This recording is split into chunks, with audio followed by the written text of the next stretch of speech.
Como siempre, nosotros le ponemos un granito de, digamos, de deseo de que todos los que nos escuchen y vean este programa aprendan sobre el legado cultural de nuestros ancestros, de nuestra cultura.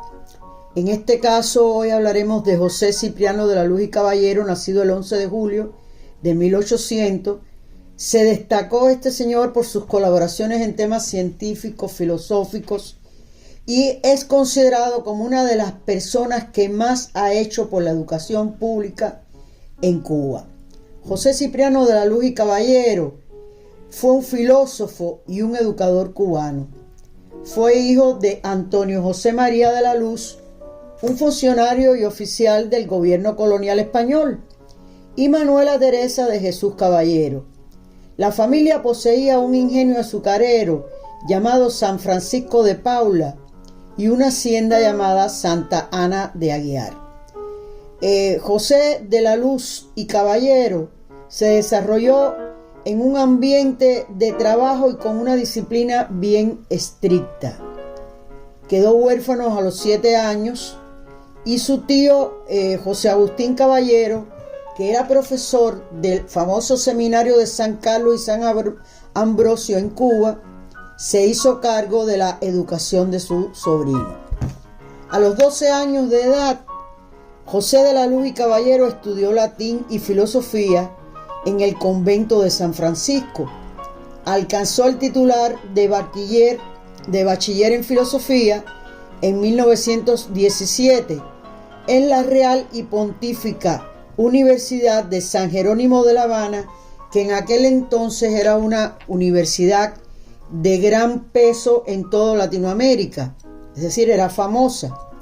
Con el objetivo de ejercer el sacerdocio, ingresó en el colegio Seminario de San Carlos y San Ambrosio, donde años más tarde se graduó de bachiller en leyes.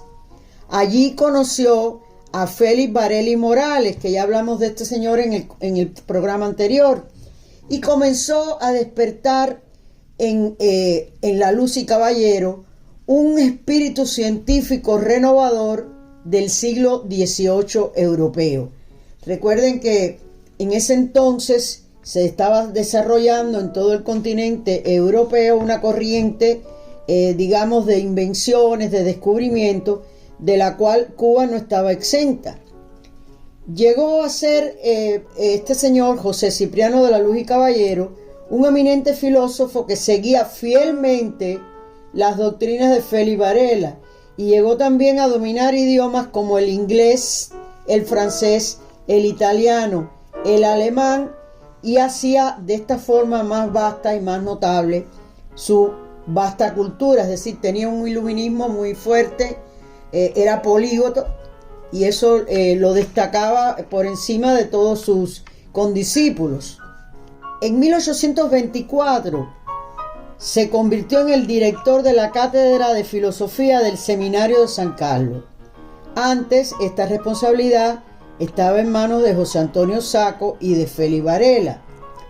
Al iniciar su actividad se empeñó en aplicar a fondo los conocimientos e ideas del maestro Félix Varela, que ya les expliqué anteriormente en el programa anterior, y se hizo famoso no solo entre sus admiradores, sino también entre sus detractores, por su fidelidad a la metodología y la doctrina de Varela, incluso para impartir sus clases.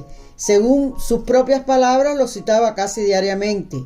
Y recuerden que ya, digamos, Félix Varela estaba señalado por la metrópolis como un propulsor del independentismo en Cuba. En 1837, José de la Luz y Caballero visita numerosos lugares del mundo.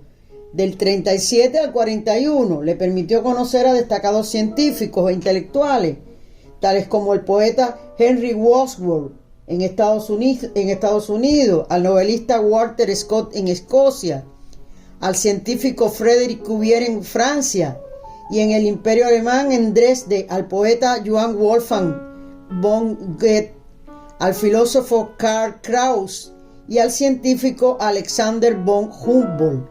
En Italia, al cardenal Giuseppe Gasparo Mesofanti, un conocido en lingüística. Con todo esto ustedes podrán observar que este señor empezó a codearse o se codeó del 37 al 41 con figuras ilustres del continente europeo. Esto digamos que elevaba la cultura que poseía, y en esta fase, digamos, de interrelación, pues era una forma mucho más fácil de elevar sus conocimientos.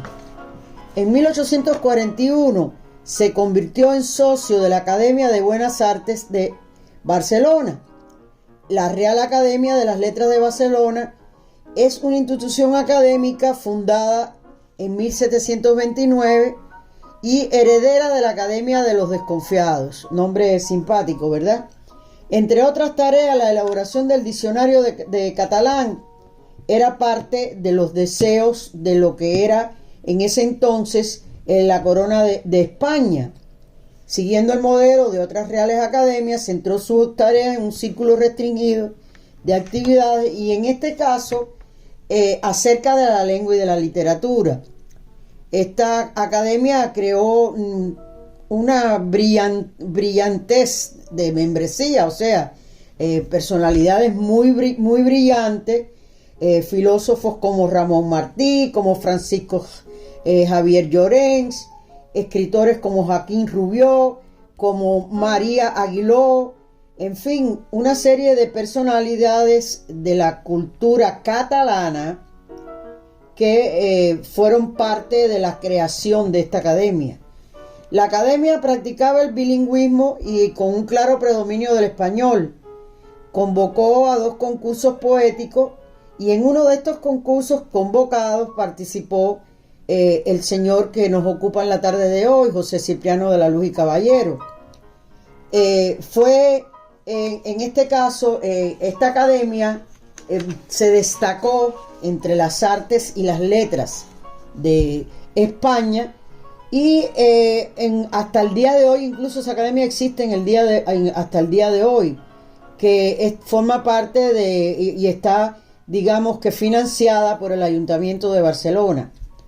Pero bueno, lo que queríamos hacer un paréntesis en este aspecto, que cómo este señor se codió con una serie de personalidades de la literatura y el arte catalán y brilló en ese ámbito. Finalmente, en 1843 viaja a Nueva York y más tarde a París. En 1848 fundó el Colegio del Salvador, que formó a numerosos intelectuales cubanos. José Cipriano de la Luz y Caballero fue considerado un maestro por excelencia, un formador de conciencias, pues engrandeció el sentido de la nacionalidad cubana. José Martí lo llamó el silencioso fundador, porque hacía todo de una manera tan cándida, tan sencilla, como tan habitual.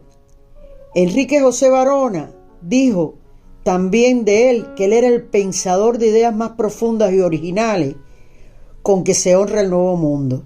Era un hombre admirable por su decencia, por su cultura, por su quehacer, por ser asequible. Era un hombre muy asequible, explica. Sus obras aparecieron en muchos lugares, en diarios, en revistas, en diferentes producciones. Alfredo Zayas editó algunas de sus obras en 2 tomos en 1890, bajo el título de Obras de José de la Luz y Caballero. Es decir, que el quehacer de este señor era un quehacer, él era incansable. En 1944, los manuscritos y las cartas de este señor, todos sus papeles, sus impresos que habían estado en las manos de los herederos de Zayas, fueron entregados a la Universidad de La Habana. Tradujo la obra del Conde de Volnay, que es un viaje por Egipto y Siria. Escribió diferentes aforismos, colaboró en diferentes revistas, en diferentes magazines, en diferentes periódicos, escribía también artículos para ser leídos en tertulias, en encuentros de intelectuales. Él usaba el seudónimo de un habanero, el amante de la verdad, el justiciero, el amigo de la juventud, porque déjenme decirles que él era además muy afable.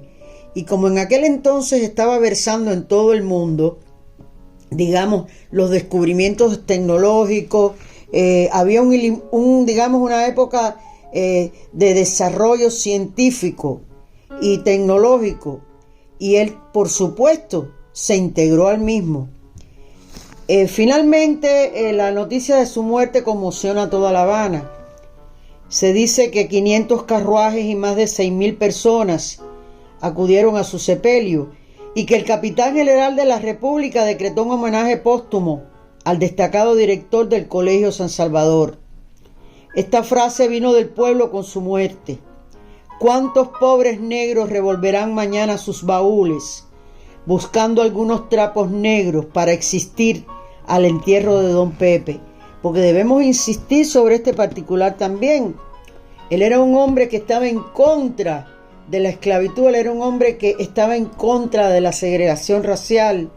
Él era un hombre que estaba fuera de su tiempo.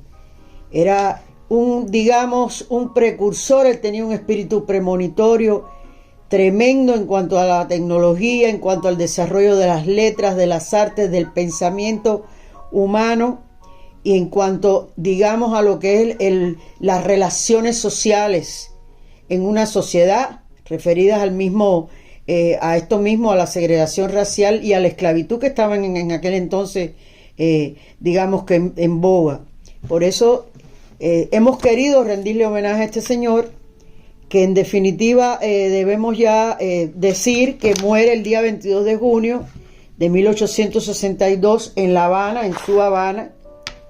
Con él moría un preclaro filósofo y un preclaro educador cubano, que hizo de la educación pública en el país su máxima consigna, su máximo, digamos, deseo.